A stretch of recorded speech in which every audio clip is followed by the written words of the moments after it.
handwritten note. Sure. Or physically. Energy. That creates the lid in everybody. So if you and I disagree on something, then you must be erased and banished from life. So how does I'm just gonna sit here and drink this water. Hi guys, welcome back to SamSpeaks. Thanks for watching, thanks for tuning in. Today we are interviewing author, realtor, mom, wife, runner, superwoman. Did I miss anything? Political activist. There you go, Miss Leigh Brown. Thanks for being here. Oh, it's a pleasure to be invited. Okay, so I have so many questions to ask you, but what really is interesting to me, as a first question anyway, is your book. How did you come up with that? What inspired you to write a book? What's kind of your motivation behind that? And how are you using that in your real estate career? That's a lot of questions in one. So the main reason I wrote my book is because I am very frustrated by American society. Mm-hmm. So it's beyond realtorhood. I see that everything we do as realtors has a profound effect on the fabric of society. And in our society right now, we are incredibly divided. So if you and I disagree on something, then you must be erased and banished from life and removed, period. There is no discussion. I hate that about our society. Mm-hmm. And so in my book, I talked about the fact that we need to be able to disagree yet still have opinions and get along with each other. So you don't have to be a jackleg when you disagree with somebody. Sure. And I see this manifest itself in realtor society, where realtors are so busy trying to be all things to all people that nobody has an opinion, because I might offend this person and I might offend this person. And as a result, they show 6 houses and say, this one's great, this one's great, this one's great, this one's great, this one's great. And they sound like a broken record because they're so afraid to say, this one might not be your best choice. Now, y'all want to buy it, that's cool, but we're going to have to discuss the issues.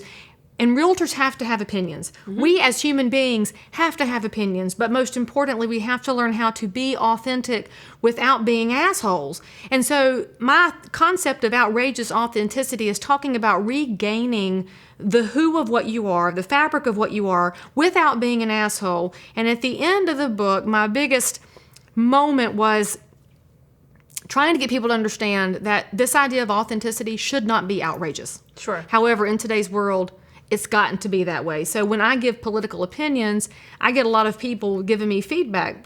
That's cool. I welcome your feedback, but I'm not going to stop having an opinion just because you don't agree with it. Sure. So obviously you're very outspoken, which is awesome, and I respect that completely, and I appreciate that, because there's a lot of people that think of things, but they're afraid to speak their minds, whether it's in real estate or anything else for that matter. How, though, has that hurt you? Because with being out, when you're outspoken and when you do speak your mind, you also have criticism, and you have people that don't like what you have to say, which you also have to respect, because not everyone's going to agree with you. So let's talk about criticism. How do you not necessarily avoid it, but how do you counter that? You don't have to avoid it. And as a woman, and especially as a Southern woman, I'm trained to please people. That's just how my people operate. Mm-hmm. But there comes a point in your life, and maybe it's because I'm medium-aged now, I don't really care. You're still very what young. Somebody else thinks. Yes, but nobody knows. My colorist knows. She's the only one. But there's a point that comes where you have to say, look, what I am and what I believe is more important than this random person's opinion. Mm-hmm. You have to let go of what other people think about you in order to move forward. And the people who are concerned and consumed with what other people say, you're not going to be able to grow and change the world. And frankly, I'd rather have a few haters so that I can change the world for the rest that are not haters. Sure. And it's just going to happen. And so the only thing I would say that's been painful about being an outspoken person is when I am personally attacked, or when my husband is attacked, or when my children are attacked. Because in our world right now, I blame social media for this. Mm-hmm. Social media is hateful. Mm-hmm. It was intended as a way for people to connect, but now it's become a machine for people to hide behind and say things you never say to somebody else's face. Right. And it's just shameful to me, to the point where a man actually made a comment on a blog post that had picked up one of my videos a couple weeks ago and said, must be awful to be married to her. Well, my husband monitors comments, and he said, thanks for your concern, it's not so bad. And I said, yay, good job, honey. And then this dude replied back. He's like, whoa, the husband answered. I wasn't trying to be mean, man. And he was totally backtracking. Right. Because he thought he was safe to be a troll. And then he got busted for it. And so Steve was like, maybe I fixed one troll. Hey, that's a big win for the world. But the biggest thing I can say, if you're looking at the idea of criticism, learn how to take it. Right. We haven't trained this whole young generation. Your people, you millennials, y'all are cute and don't have gray hair yet, and Oh, trust me, things I are do. still good. But this generation has been so coddled; they don't know how to take criticism. And that old adage of sticks and stones may break my bones, but words can never hurt me. And we know words hurt, but we haven't trained and taught people to say, I'm going to build up a defense mechanism to manage hurtful words. Instead, we're trying to make people not be hurtful. Human nature is that you're going to hurt somebody sometime. Deal with it. Sure. Couldn't agree more. So you're a very passionate person. Why did you decide to get into real estate? I mean, what kind of drove you into that business? It's kind of out of options because after I graduated from Carolina, I was a bar manager because I didn't know what to do with myself. And then one of my regulars hired me to be a stockbroker because, you know, stockbrokers really do drink. They drink more than realtors do. So I went to be a stockbroker, and I did not like living in Manhattan for one thing. And for another thing, I hated managing people's money because I saw a different side of humanity than I ever want to see again. Mm-hmm. And after that, I went to sell chainsaws, and I was the only woman on the sales force selling chainsaws. And then they were going to move me every year, and I didn't want to move every year because I did want to get married and have kids, and you can't do that if you're driving 5,000 miles a month, which is what I was clicking on my odometer. And so I said, well, I'm 25, and I've been through 3 industries. I'll come back home and join my daddy in real estate because he'd been in since 1978, mm-hmm. had wanted me to join him, and I said, all right, I may as well try that, and 16 years later, here I am. What did you love most about real estate? I love that it changes every day, and I love that at 16 years, I've got still several different career paths I can create from one industry, and I don't know that there's any other career option that is so ripe with entrepreneurism that you can do selling of houses, you can do owning a brokerage, you can do political advocacy, you can be a coach, you can be a speaker, you can be a vendor, you can create a product, create a market. There's a zillion things you can do with it. Mm-hmm. I love that about this industry.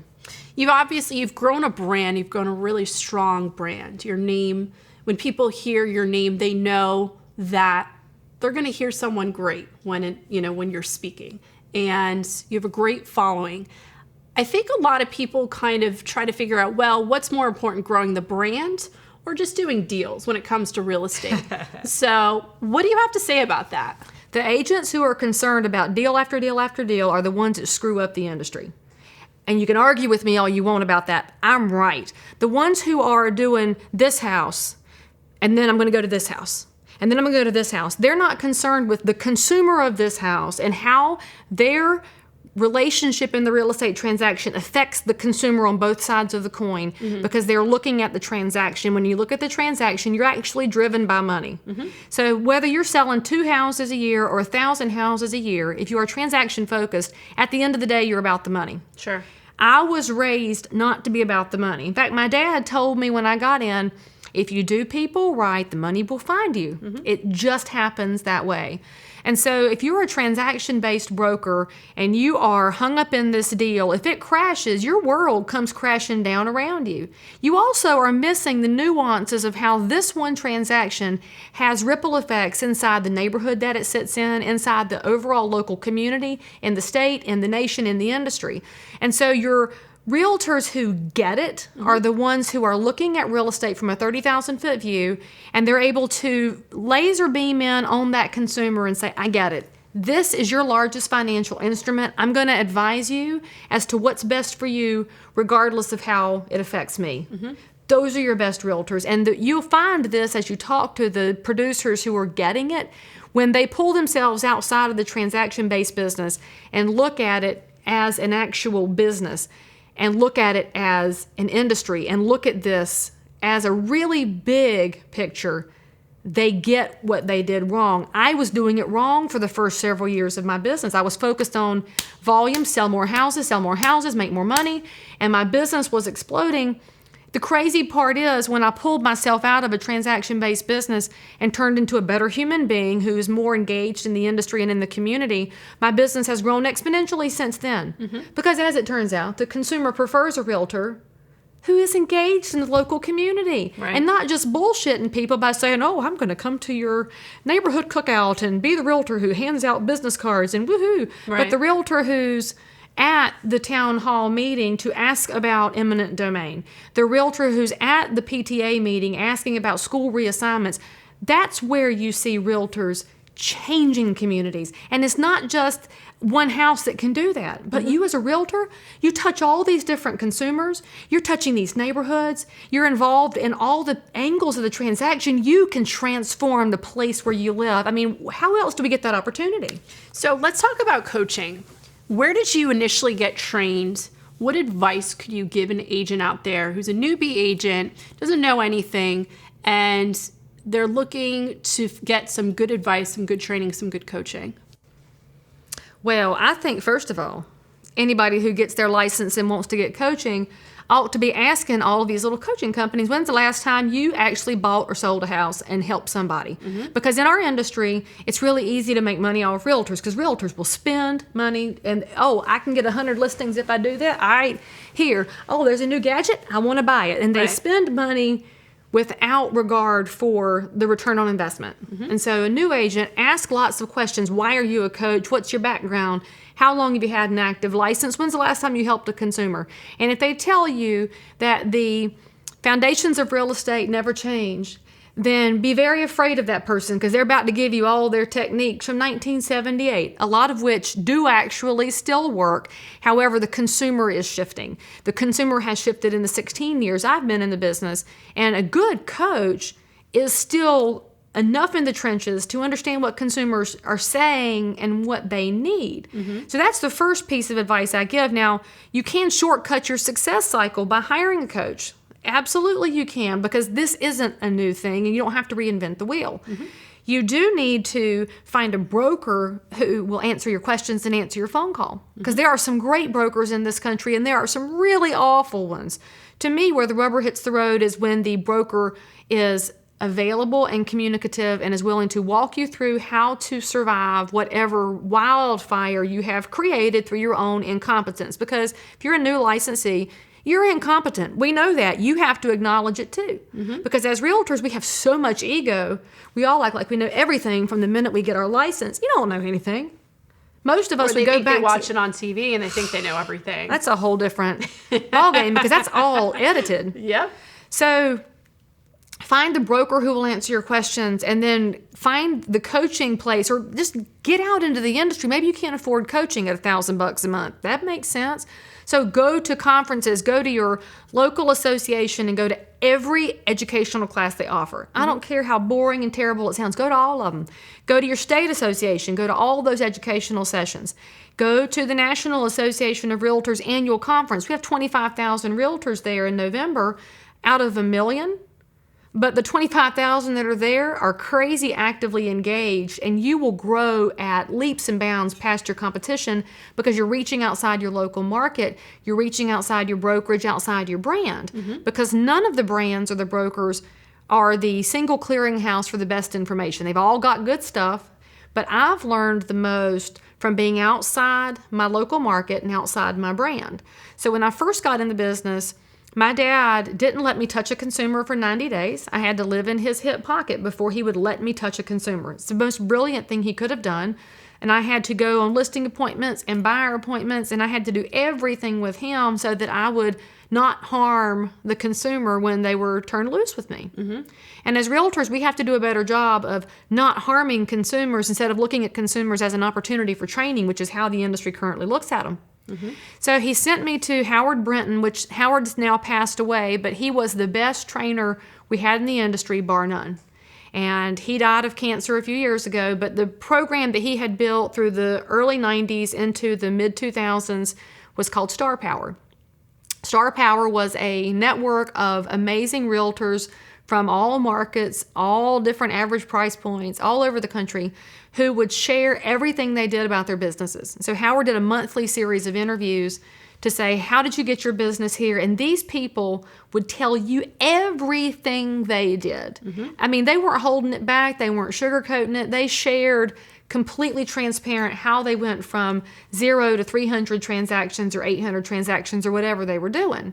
And so when we lost Howard, we lost that beautiful network of sharing. And there's lots of people that have tried to fill the void and it hasn't happened yet. But all I can tell you is if you're a new agent, you can find somebody retiring who has any of the Star Power materials, any of the old cassette tapes and CDs, because I've got them all and you couldn't buy them from me for any price.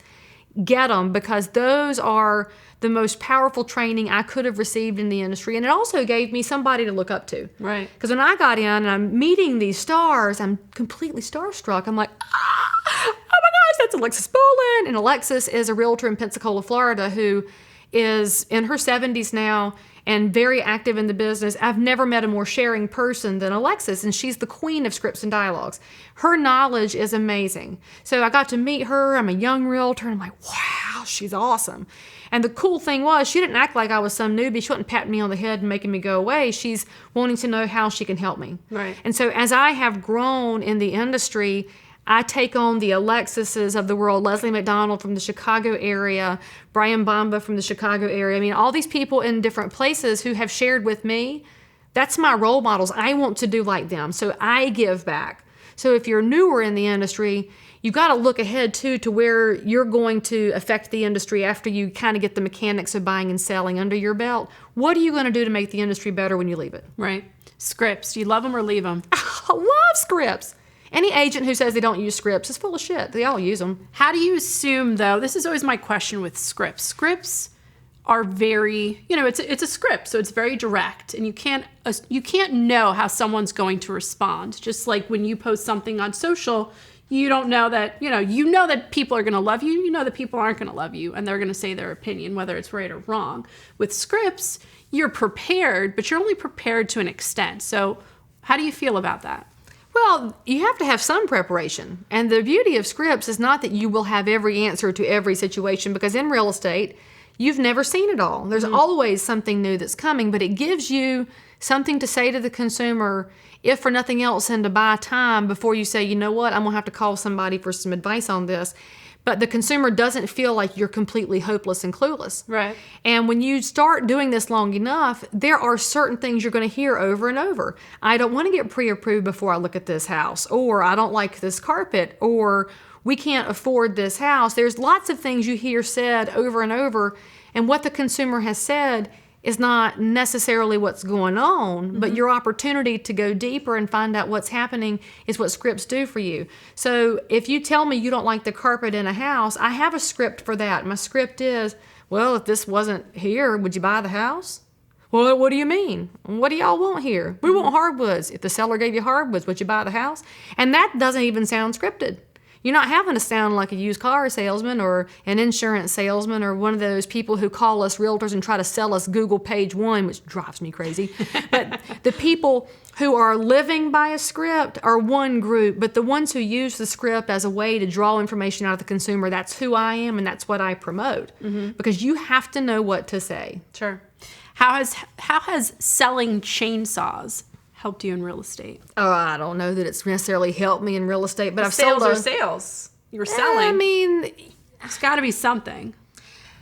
I don't believe sales are sales. In our business, we are charged with handling what is for most consumers their largest financial instrument.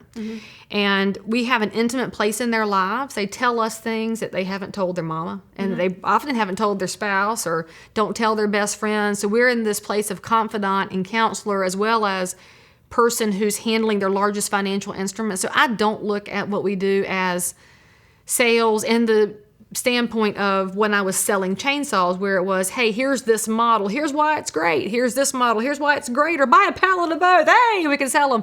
That's totally different than where are these children going to lay their head down at night. So the products are different, so the approach is different.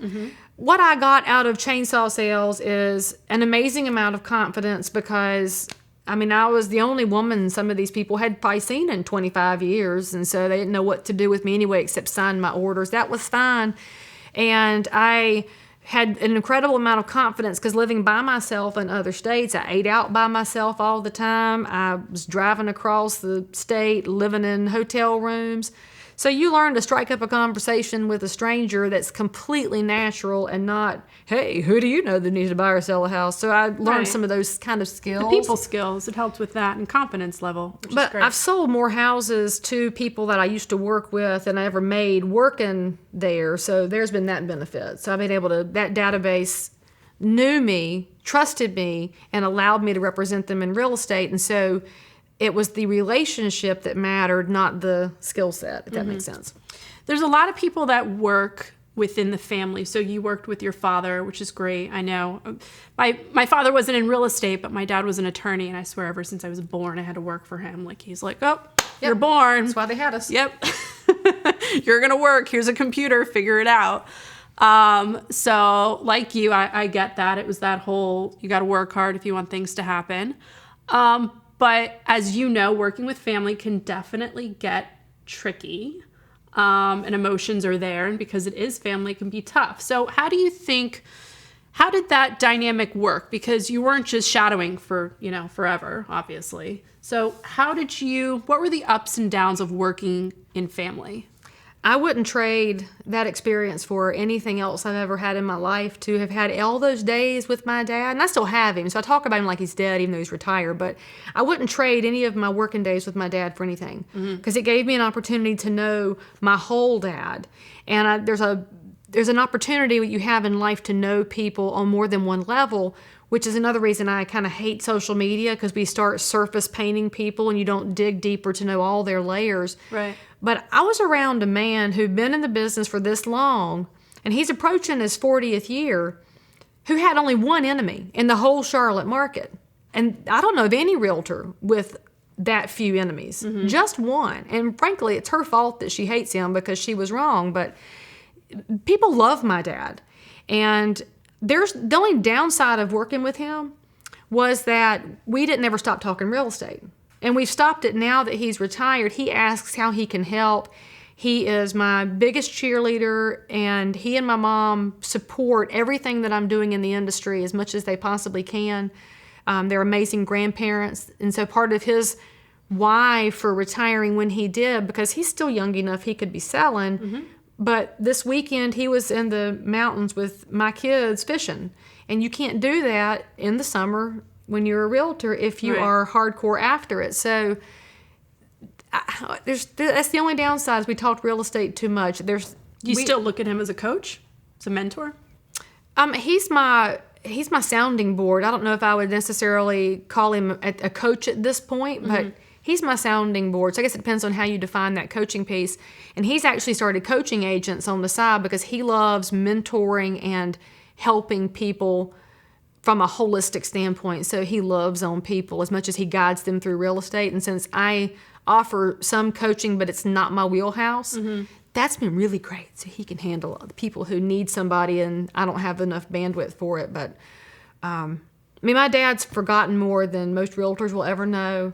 He still serves at the local association, and he serves on the grievance committee, which is so interesting to me because he spent most of his career not involved in association life till I pushed him into it, because he was in business mode, not in advocacy and volunteerism mode, because many realtors see them as two different non-connected spheres. And my dad does grievance now because most realtors file a grievance on each other when they're mad. And they're not going to cool off. I'm going to take them down, take their license. I hate them.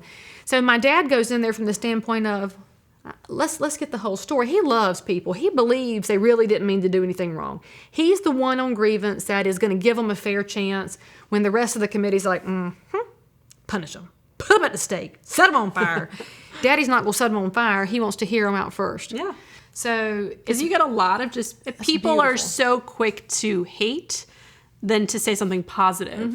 So I highly doubt there's ever any oh, this agent's great. They were great to work with. They should win an award. I highly doubt that your dad has ever seen that. He loves people so much. He believes the best in them. And when I joined him in the business, people were trying to screw him because he's just believing in the good in all people. And part of my job and coming in was, nah, Daddy, this is not a good person over here. No, they're not doing you right.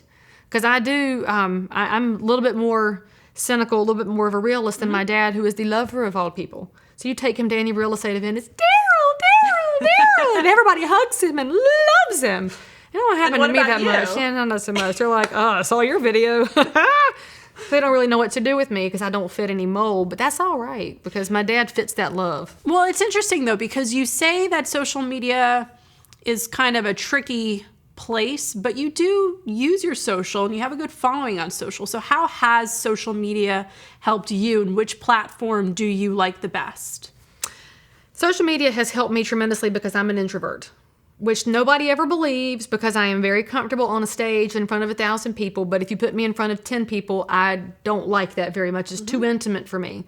So social media, for a couple of things, has allowed me to reach people without having to sit down and spend 4 hours with them because that drains me. It's just how I'm wired.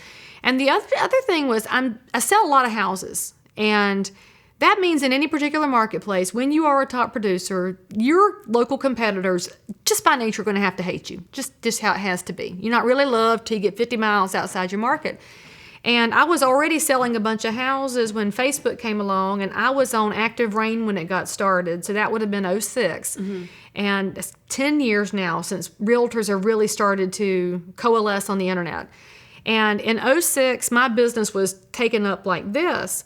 And my competitors hated me because I'm very to the point with business. You call me, here's your answer, boom, here's your answer, boom. I'm not going to chit-chat for 45 minutes because it's not who I am. Well, they stopped hating me as much because of social media, because they could see that I had babies. Because in 2006, I had a newborn and I had a 1.5-year-old. And then they're watching my kids grow. They're seeing me with my parents. They're seeing me in my life. And they stopped hating me for selling houses and saying, oh, Leigh's a person. And so there's a piece of humanity that social media gives to us. And I think we have to be careful not to lose it now because it's moved from, oh my gosh, we went to school together, yay! Which is how it was at the beginning to, all right, who do we have in common? What kind of people are you friends with? What kind of political things did you click like on? Are you Trump or are you Clinton? Who are you? What kind of person are you? Judging them before we take the time to get to know them by what they're posting.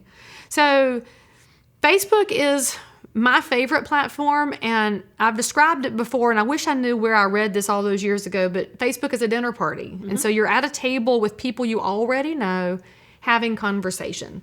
And realtors really screw themselves on Facebook when they post open houses and virtual tours and, oh, I've had 8 closings this month, I'm so blessed, or, oh, I'm just exhausted from showing houses, or houses are flying off the shelves, and nobody wants to hear that. You wouldn't sit down at supper and say that. Facebook has given me a way to now, and back that up, because my first time on Facebook, and it's kind of embarrassing to look at on this day, because you can see how your Facebook life has changed and how you've learned what to say and what not to say as the platform has grown. But it's a way for me to reach people that I don't get an opportunity to reach otherwise. And as my place in the industry has shifted over the last few years from being a producer to being a volunteer, and now, I mean, people watch what I say, and I'm under a microscope that I created by accident. I didn't really wind up doing what I'm doing on purpose, honestly. But they're watching what I say, and they're watching what I do. So I'm trying my best to be a proponent of professionalism in the industry and tell agents how to do the business better. And here's what to say and what not to say. And I'm trying to do right. I don't want to say I'm trying to be a role model because it sounds really heavy-handed, but I want to give people something they can share on their wall when they don't want to talk real estate that relates to what's happening in their business and helps them either feel affirmed or gives them a chance to say, oh, I can probably do better. And so, for example, realtors like to talk shit about each other on social networks, even if they're trying to disguise it. Well, I don't want to know that. The picture thing is what kills me the most. Oh, I saw this awful picture in MLS on this other person's listing. What consumer would hire this agent? And they do it all the time. And it's not identifiable. The person's name isn't on there. There's no property address. But they're basically saying, I'm good, but the rest of y'all suck. Right. That's not really positive for the industry. So every time I see a realtor do that, my comment back is, did you place a gentle phone call to that realtor and ask them if they know this photo's online?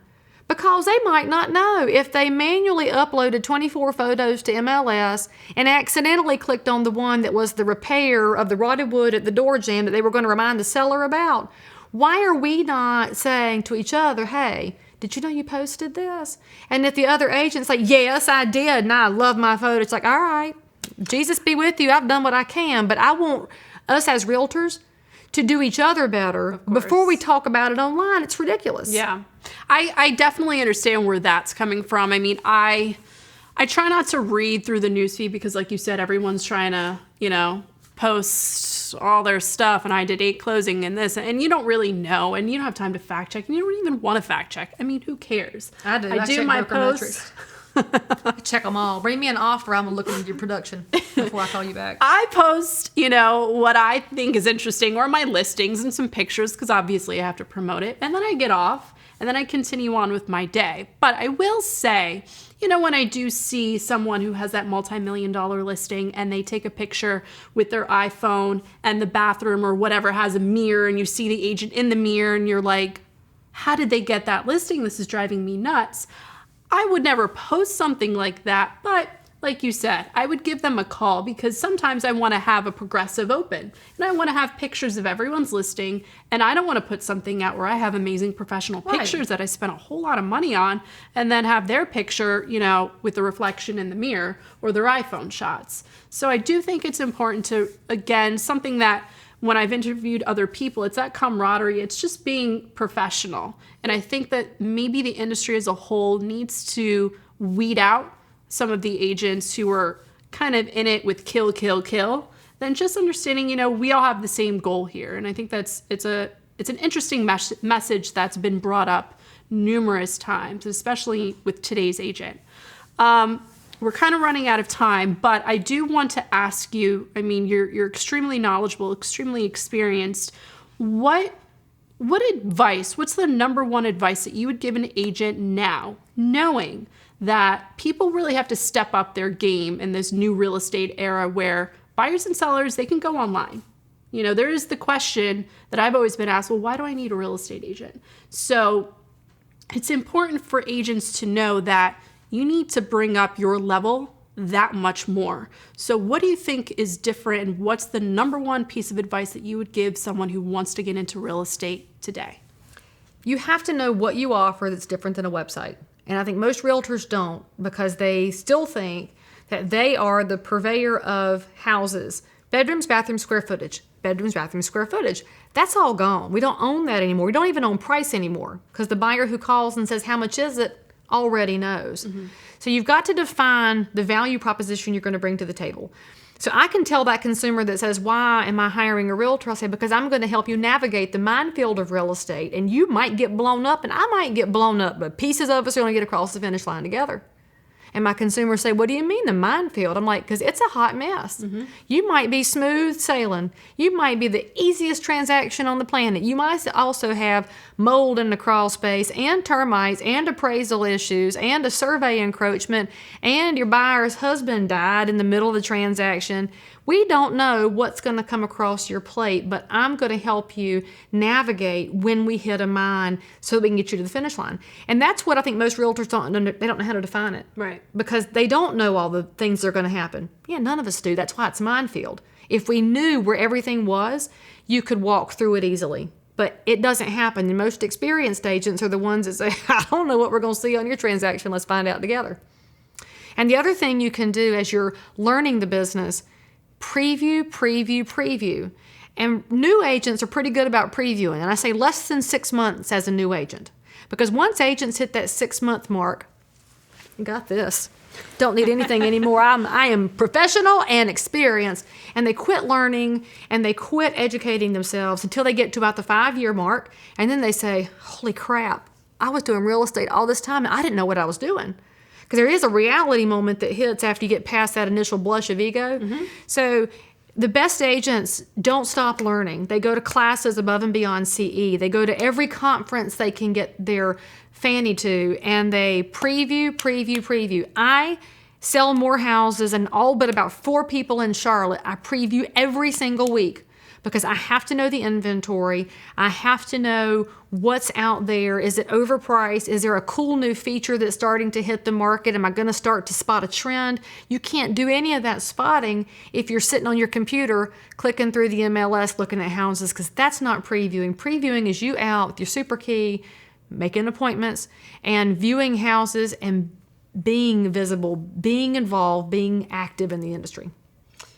Leigh, you're truly a game changer in this business. Thank you so much for being here. Make sure to find Leigh on all forms of social. Check out her Facebook.